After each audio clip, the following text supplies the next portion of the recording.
जुहू चौपाटीवर 1.5 महिन्यांपासून कचऱ्याचं मोठं साम्राज्य पाहायला मिळते। लोकशाही मराठीचा सलग 32व्या दिवशी देखील रियालिटी चेक आहे। जुहू चौपाटीवर जवळजवळ 1.5 महिन्यापासून कचऱ्याचं साम्राज्य पाहायला मिळते। लोकशाही मराठीनं रियालिटी चेक करत आज 33वा दिवस याचा होतोय आणि प्रशासनाचा दावा कसा फसवा ठरलेला आहे याचं स्पष्ट चित्र आजही पाहायला मिळते। किनाऱ्यावर प्लास्टिक आणि कचऱ्याचे ढीग अजूनही कायम आहेत। महापौर अजून देखील पाहणीसाठी या ठिकाणी आलेल्या नाहीत। सविस्तर माहिती जाणून घेऊयात आपल्या प्रतिनिधी मीनाक्षी म्हात्रे आपल्या सोबत जोडल्या जात आहेत। मीनाक्षी, जवळजवळ 1.5 महिना झालाय कचऱ्याचं मोठं साम्राज्य जुहू चौपाटीवर पाहायला मिळते। महत्त्वाचं म्हणजे प्लास्टिकचे ढीग या ठिकाणी पाहायला मिळतात। त्यासोबतच सर्वसामान्य नागरिकांनी खरं तर केलेला कचरा या ठिकाणी मोठ्या प्रमाणात पाहायला मिळतोय। जितकी महानगरपालिका प्रशासन जबाबदार आहे या सर्व परिस्थितीसाठी, तेवढेच नागरिक देखील जबाबदार नाहीयेत का मीनाक्षी?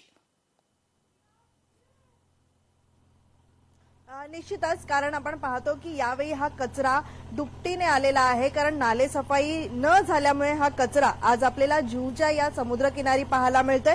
खरं तर आपण पाहतो की पावसाळ्यापूर्वी नालेसफाई ही पूर्णपणे केली जाते महापालिकेच्या वतीनं, पण मात्र यंदा जर आपण पाहिलं तर ट्रॅश बूम असेल किंवा मग नालेसफाई ही पूर्णपणे झालेली नाहीये, पण अनेक दावे जे आहेत ते महापालिकेच्या वतीनं करण्यात आले होते। सध्या जी परिस्थिती उद्भवलेली आहे जुहूच्या या संपूर्ण समुद्रकिनारी, ही सलग आजच्या 33व्या दिवशी लोकशाही मराठी म्हणून आपण हा सगळ्याच परिस्थितीचा आढावा घेत आहोत। आजची जर ताजी दृश्य आपण पाहिली तर आज देखील तितकाच कचरा जो आहे तो या संपूर्ण जुहूच्या समुद्रकिनारी पाहायला मिळत आहे। अक्षरशः आपण जर पाहिलं तर या ठिकाणी समुद्राच्या या सगळ्याच किनाऱ्यावरती वाळू न दिसता सगळाच कचरा या ठिकाणी आपल्याला पाहायला मिळतोय आणि 2 ते 3 फूट खोलवरती हा कचरा जो आहे तो एकाच ठिकाणी फसलेला आहे। त्यामुळे मॅनपॉवरनी हा कचरा उचलणं अशक्य आहे।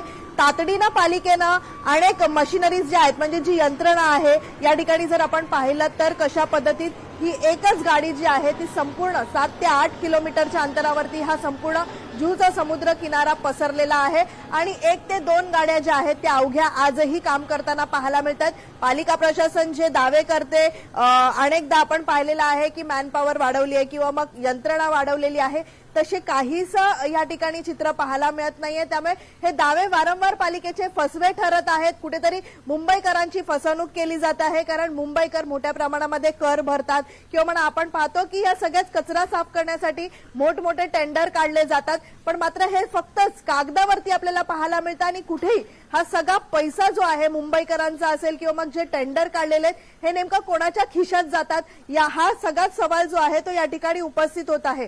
खरं तर आपण पाहिलं तर गणेश उत्सव तोंडावरती आहे, पण आज 33 दिवस उलटत आहेत। आपण लोकशाही मराठी म्हणून ही सगळी सत्य परिस्थिती जी आहे ती दाखवण्याचा प्रयत्न करतोय, महापालिकेचं लक्ष वेधण्याचा प्रयत्न करतोय। वारंवार स्थानिक पाहिलं तर किंवा मग पर्यटक पाहिलेत तर तक्रार करतायत, चिंता व्यक्त करतायत, कारण इथे चालण्यासाठी देखील आता जागा उरलेली नाहीये। कारण पहाटेच्या वेळी जर आपण पाहिलं तर मोठ्या प्रमाणात स्थानिक जे आहेत ते मॉर्निंग वॉकसाठी येत असतात, पण त्यांना आज या ठिकाणी वॉकसाठी देखील जागा राहिलेली नाहीये। अक्षरशः जर आपण पाहिलं तर डम्पिंग ग्राउंड सारखी परिस्थिती इथे निर्माण झालेली आहे।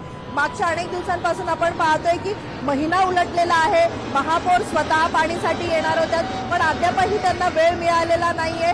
आज तरी महापौर या सगळ्याच परिस्थितीचा गांभीर्यानं लक्ष देण्यासाठी पोहोचतात का हे देखील पाहणं महत्वाचं राहणार आहे। पण तत्पूर्वी आपण पाहतो की इथलं के वेस्टच्या अंडरमध्ये हा संपूर्ण जुहूचा समुद्र किनारा येतो। इथे असलेले जे सहाय्यक आयुक्त आहेत चक्रपाणी आळे, यांना कोणत्याही पद्धतीत इथे येऊन मात्र कशा पद्धतीत काम सुरू आहे, अधिकाऱ्यांना कामाला लावावं अशी कोणतीही इच्छा त्यांची दिसत नाहीये। त्यामुळे जैसे थे परिस्थिती आजही आपल्याला पाहायला मिळते।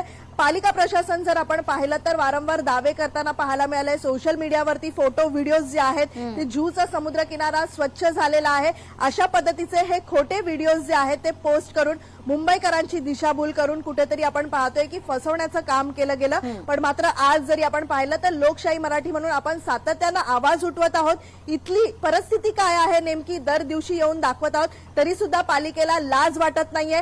गाढ झोपलेली पालिका प्रशासन, तिथे काम करणारे अधिकारी असतील, यांना कोणतीही लाज उरलेली नाहीये। मात्र कोणत्या प्रकारे आपण पाहतोय की कारवाई का केली जात नाही हा देखील प्रश्न अनुत्तरित आहेत. पण मुंबईकरांचा आवाज बनून आपण दर दिवशी ही सगळी सत्य परिस्थिती दाखवत राहणार आहोत. जोपर्यंत जुहूचा संपूर्ण समुद्र किनारा स्वच्छ होत नाही तोपर्यंत लोकशाही मराठी म्हणून आपण या सगळ्याच परिस्थितीचा आढावा घेत राहणार निश्चित. आहोत. मेघना. निश्चित मीनाक्षी, धन्यवाद आपण दिलेल्या सविस्तर माहितीसाठी. लोकशाही मराठी ऐका, पहा, जागरूक रहा.